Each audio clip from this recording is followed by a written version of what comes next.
Well, thank you very much, and welcome to Broadway Buzz. I'm Joe Gary, and I'm delighted to welcome you to Sleeping Beauty. Now, this is an extraordinary work by Matthew Bournes.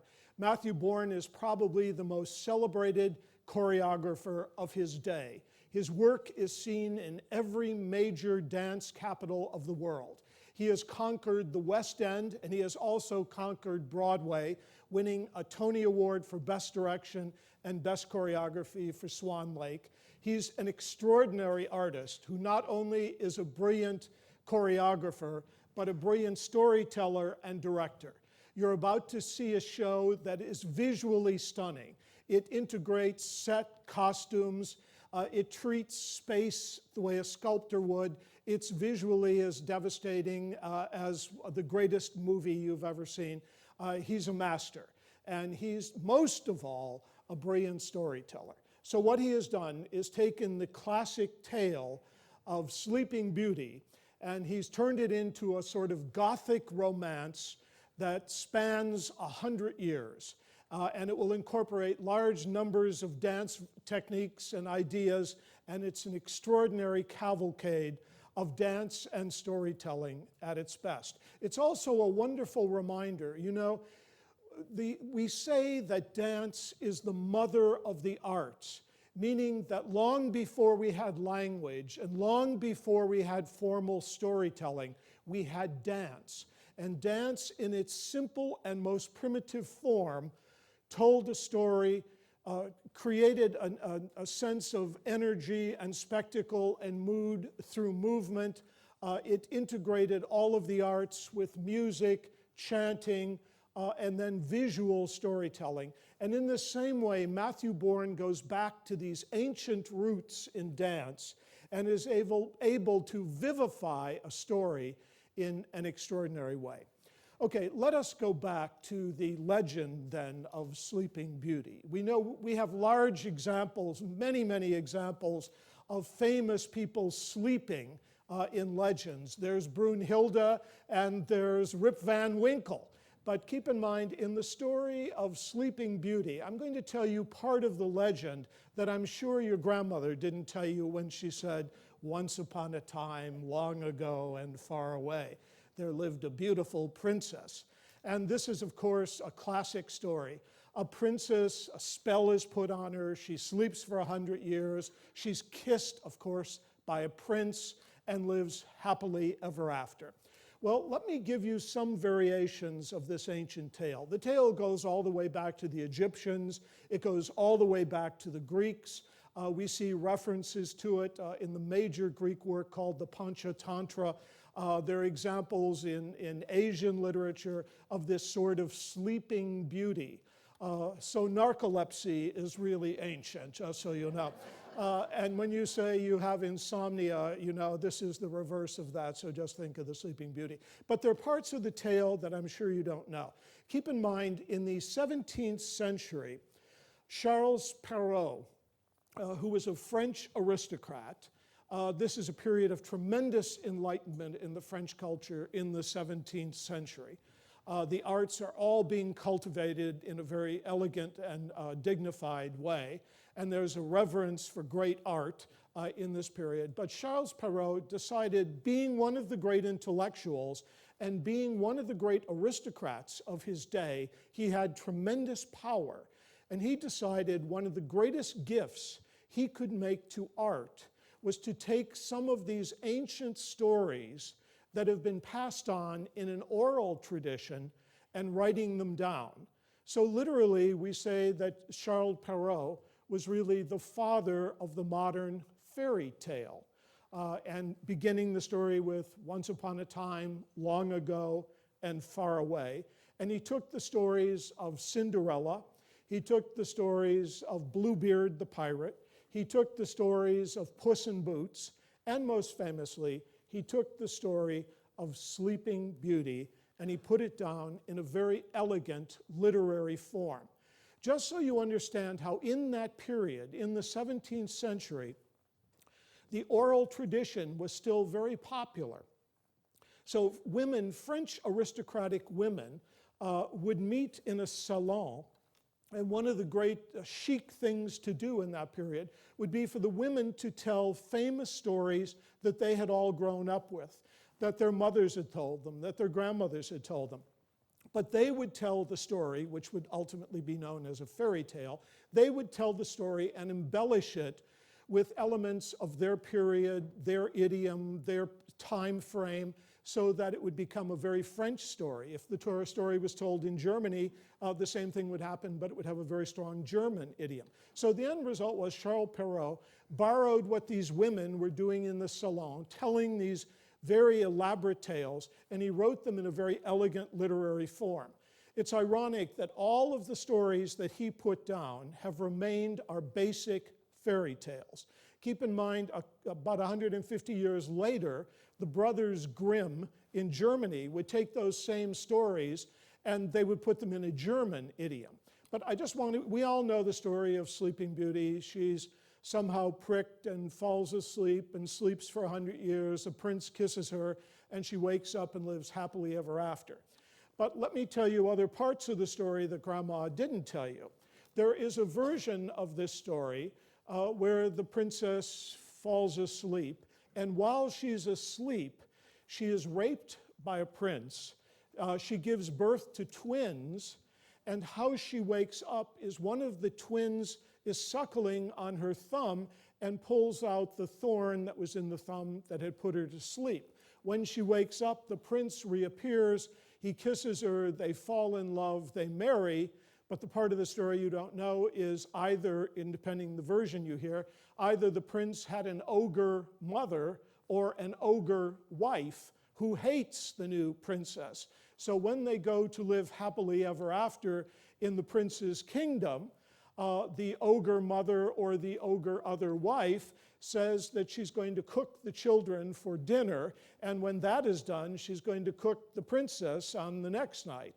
But lo and behold, the prince foils all, and they all finally do live happily ever after. So, when we talk about the idea of Matthew Bourne sort of reworking this fairy tale, it isn't really very alarming. I mean, Walt Disney did exactly the same thing. Keep in mind, in 1959, when Walt Disney made the film of Sleeping Beauty, he changed a lot of elements within the story. Traditionally, the story has always been told that the princess sleeps for 100 years.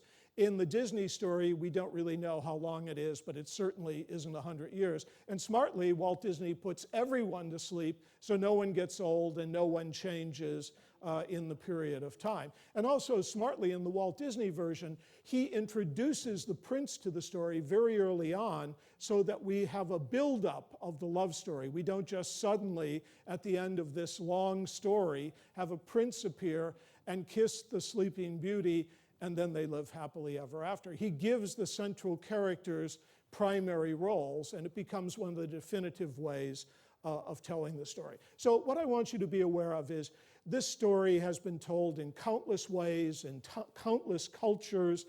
It's been told as myth, it's been told as legend, it's been told as fable.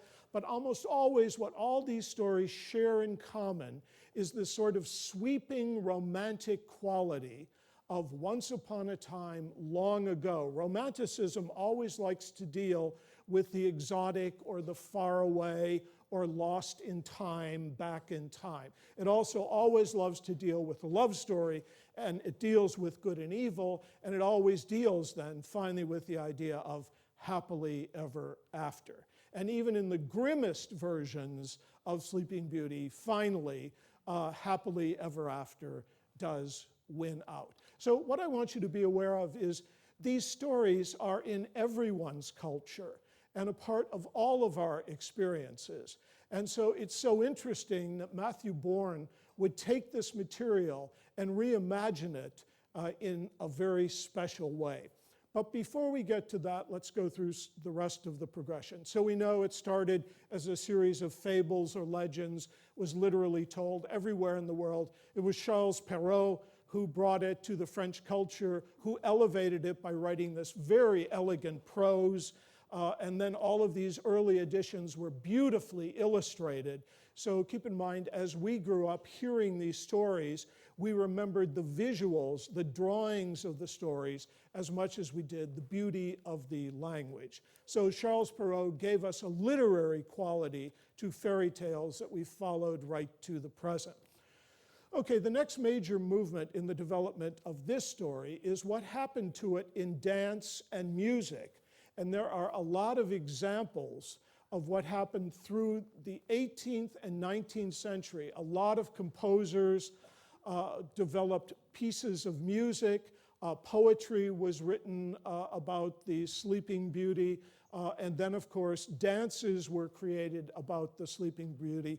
But this leads us now to Russia and the late 1880s going into the 1890s with the birth of Sleeping Beauty as a brilliant classic ballet. So we introduced then Tchaikovsky. And as you know, Tchaikovsky was one of the greatest Russian composers. He left us a body of magnificent ballets, symphonies, operas. You just have read a lot of controversy about his production of Eugene Onegin that just opened at the Metropolitan Opera. As you know, in Russia right now, they're opposing the idea, they're suppressing gay rights in Russia, and the world is sort of reacting to this. And activists in America and activists in the art world very strongly wanted the Metropolitan Museum of Art, the Metropolitan Opera to take a very strong stand in opposing this idea of suppression of human rights. Tchaikovsky was clearly a homosexual, but the Russians have sort of rewritten history on this. And the Russian story of Tchaikovsky is that he was a man who was married but unhappily married, and that they focus on the brilliance of his work. Well, that's of course what they should focus on. There is a major film being made in Russia right now about Tchaikovsky, and it had large amount of government subsidy. And when they saw the script and realized they were going to deal with Tchaikovsky's homosexuality, the government withdrew all of the money for the project, ironically. But in any case, Tchaikovsky was in his prime in this period. And in this period, he would write then 3 of his greatest ballets. He would write The Nutcracker, Swan Lake, and Sleeping Beauty. And Sleeping Beauty would be his greatest masterpiece. When it was created, the music was so soaring, so lush, that it found tremendous success all over Europe and literally around the world. And of course, Tchaikovsky's ballet music is some of the most memorable classic music we have in the world. And even though you may not follow classic music, the moment you start hearing a Tchaikovsky melody, not only does your hair stand up and do you have goosebumps, but of course you can almost hum the remaining part of the melody. So the end result is Tchaikovsky was in his prime in this period, writing great works, and it's when he wrote Sleeping Beauty. He also had a brilliant interpreter of his music, and the man's name was Marius Petipa. And Marius Petipa was the great choreographer of the day and Russia's leading choreographer, and he created this sumptuous, visual, brilliantly arresting classical ballet of Sleeping Beauty. It was almost 4 hours long. But keep in mind, poor Tchaikovsky, in his lifetime, he never achieved the success he should have. Ironically, 10 years after his death, when the first time they played Sleeping Beauty in Russia, he was summoned to the Tsar's box after the ballet, and the Tsar said, "Quite interesting." And of course, this was a 4-hour masterpiece to go on to become one of the greatest ballet, classical ballet in the world. So it was only after Tchaikovsky's death that his work took on the prominence and success that it did, and primarily those 3 great ballets, the Swan Lake, Nutcracker, and Sleeping Beauty. So there is this legacy now of some of the most brilliant and soaring music ever written for a ballet that was created for Sleeping Beauty. And this is all now the background for Matthew Bourne creating his work. Okay, let me talk a little bit about Matthew Bourne for you. Matthew Bourne is an extraordinary choreographer. He's English. He was raised in London in a very middle-class family. The mother and father would save money to take their son to see the musicals of the day. So as a young boy, he was treated, of course, to some of the greatest musical entertainment in that period in the 50s and 60s and early 70s, when all of the great American musicals were finding their way to England. And Matthew Bourne, as a young boy, was also addicted to movie musicals. And so even as a child, he had never had any dance training. He didn't have any dance training until he was 22 years old. But as a boy, he so loved dance, and he had so memorized all of the movie musicals and the West End musicals that he would promptly come home and get his friends, badger his friends, into creating the dance moments from all of the movies and musicals he saw. And he had sort of this memory that was so intense that he could recreate these dances really quite accurately. And so he would take his young friends and sort of badger them into creating these dance routines. A show that had devastated him was the movie of Mary Poppins. And so his friends for the next 2 years were presenting sequences from the Mary Poppins movie. So not having any real training in dance, he knew that this was going to be his life. If we were to say what inspirations were there in Matthew Bourne's life, there were two great Freds in his life. Sir Frederick Ashton, who was one of the great choreographers of modern ballet, and he, of course, made an incredible impression in terms of English ballet, and he elevated it to one of its highest points, and Matthew Bourne had seen all of his ballets. And the other Fred in his life was Fred Astaire, and he loved the way, the elan, the grace, the charm, the casualness, the ease with which Fred Astaire would dance. So keeping that in mind, think of that as you watch the show tonight.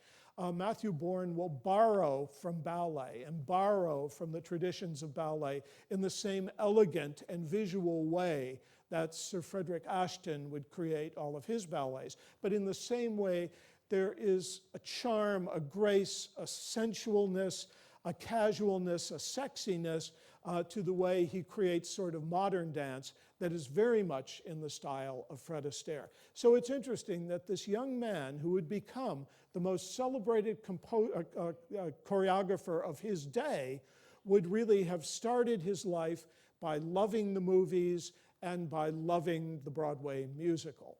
And in the same way, remember in America, Balanchine was one of our great ballet masters, but he moved into the musical theater. And when Balanchine moved into the musical theater, he brought with him all the discipline and all of the elegance and all of the grace of ballet, but he added to that then the idea of modern dance and theater dance and created an extraordinary new kind of dance.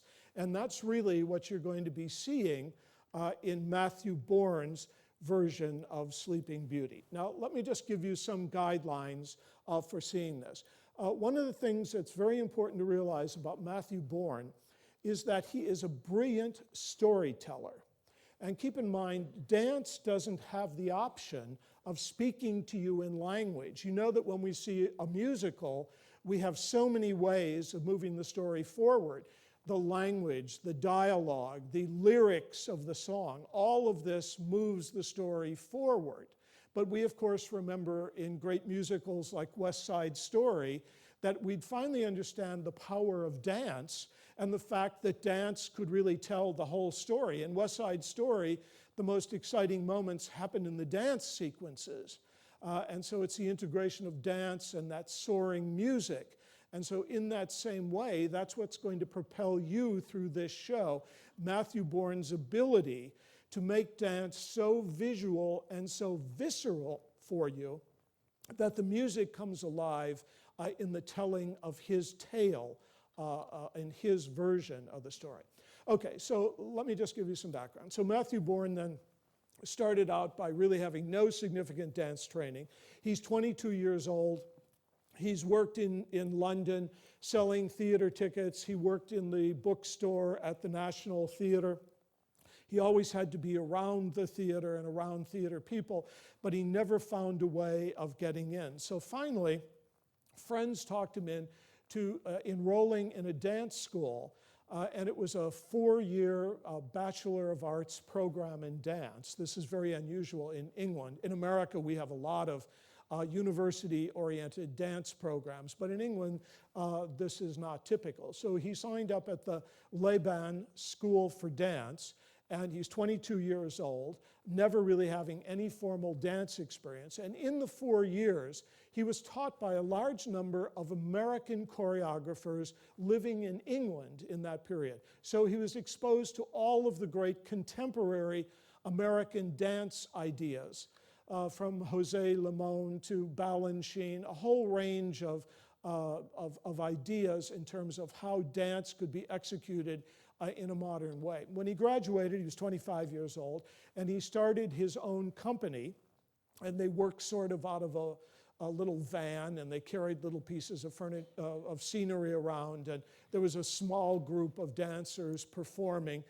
and Matthew Bourne would create these very sort of innovative stories. From the very beginning, he was always creating story dance, and watch for that. It's so amazing. When you leave this show, you're going to be able to talk about it on such a sophisticated level, and you're going to say to yourself, how did I get all this information? I mean, it's only told through the visual of dance, but he turns movement into a kind of language, as of course the ancients did. Okay, so here's Matthew Bourne, early on struggling, doing very innovative dance, but I mean, again, this was very hit and miss. Everybody in the company had part-time jobs to keep themselves together. They'd perform in school gymnasiums, etc. But it was very clear that this was a very innovative choreographer who had very interesting ways of telling very compelling stories. And I mean, we know in our love of the musical theater, I mean, you see a Broadway musical that was choreographed by Bob Fosse, and you immediately recognize it. You recognize his style. You recognize the interesting way he used the body, the sort of angular ways he used the body. And in the same way, Matthew Bourne had this sort of signature of making everything so unique and very special in the way he developed the work. How his career really took off was really kind of a coincidence. He received a call from an opera company called Opera North, and they were putting together a tribute to Tchaikovsky. And they were going to do a one-act version of a Tchaikovsky opera, and they wanted to do a very offbeat version of Nutcracker. As you know, Nutcracker has gone on. Every dance company in the world supports themselves by doing a month of the Nutcracker at the holiday time. And so we've seen the Nutcracker, you know, we think, how many more times can we see these sugar plum fairies? So anyway, the end result was that Matthew Bourne said, I've got a whole different way to tell this story. And he told it in a sort of dark, gothic, camp way. And it was really absolutely outrageous. But by doing it for this opera company, for Opera North, suddenly, you know, he wasn't dealing with only 6 or 8 of his little dancers. He was dealing with a large orchestra. He was dealing with expenses that an opera house has.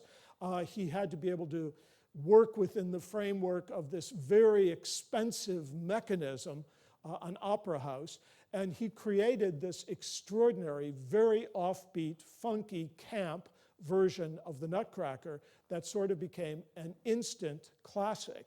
The next season moved to the Sadler's Wells Ballet Company in London, where it sold out and it became sort of an institution of seeing Matthew Bourne's funky version of the Nutcracker. But this brought Matthew Bourne into the world of ballet. And Matthew Bourne probably early on when he was interviewed, never expected that he would have any exposure in the ballet world. His world was clearly modern dance. And keep in mind, when a choreographer works in ballet, he has a whole language to use. I mean, ballet has very particular steps, movements, positions, etc., extensions, and so you work within a very particular rarefied language, dance language. And Matthew Bourne really didn't have that exposure. His exposure was to creating his own dance language. So once he did the Nutcracker, this opened his mind to Tchaikovsky, and he realized the brilliance in that music, and he realized that his imagination fed very well into the world of Tchaikovsky.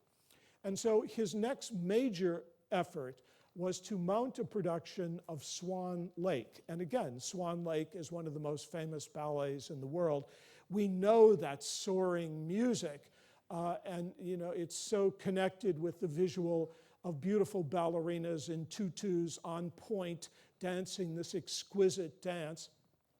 And the end result is, when Matthew Bourne took it over, he totally transformed it. The corps de ballet, the group of elegant, beautiful swans that we've been seeing in our minds for literally 200 years, suddenly now was going to take another life. Matthew Bourne decided that the swans, the corps de ballet, should be danced by men rather than women. And instead of women in tutu on point, we had men bare-chested in very sensuous costumes, moving in very masculine, threatening ways, as swans really do. And the end result was he created one of the most controversial events that ever happened in the modern ballet world. When Swan Lake first opened, it went on to be one of the most celebrated ballet in the world. But when it first opened at Sadler's Wells, poor Matthew Bourne would stand at the door when people would leave. Outraged mothers would scream at him, and little girls would cry because they didn't see tutus, and it was not the world of Swan Lake that they knew. It was as though he had created a desecration. And at first, everyone thought this was going to be a disaster until the reviews came out, and the reviews said, definitive, innovative. We've never heard the Tchaikovsky music before. It's visually stunning, it's daring, it's bold. And it was Cameron McIntosh, a great producer, who came to him and said, get this show out of Sadler's Wells and move it to the West End. So they moved it to the West End, the commercial theater zone, where we have big musicals, and it took off and became an enormous success. It moved to New York, where, as I told you, it swept the Tony Awards, winning Best Director and Best Choreographer, and became the longest-running ballet in the history of the world. One of the experiences you have, and if you know this music from Swan Lake, you're going to walk away from this in the same way, saying, I feel like I've never heard this music before. And this is a tribute to Matthew Bourne, because what he's been able to do is to create visuals, new visuals, not the kind of thing you're accustomed to seeing in Sleeping Beauty, but new visuals that will make you re-see and reimagine the show, the story, and most importantly, the music. And you get to celebrate the music in this very special way. And you realize, of course, in ballet, how much the visual affects how we hear the music. And so in watching this with the stunning collaboration that he has with his set designer, costume designer, and lighting designer, is that he creates these compelling visuals that are so stirring and so indelible that they stay in your mind. So very quickly, what you're seeing is a total reworking of the story. We know that the original ballet was written in 1890, so that's when Matthew Bourne starts his story. So it begins in sort of a Victorian Gothic way. Keep in mind, this is a period when people still believed in fairies and goblins and sprites, and of course Dracula was the most important literary innovation of the day in that period in the 1890s. So he sets the opening, Act 1 of the ballet you see, takes place in 1890 with the birth of Aurora, the princess. Watch the brilliant way he treats the baby in this show. He makes the baby dance. Only Matthew Bourne could do that. He makes the baby dance in the most extraordinary way. In Act 2, we're in the Edwardian period. We're in 1911. Beauty is just ready to grow up and become a woman.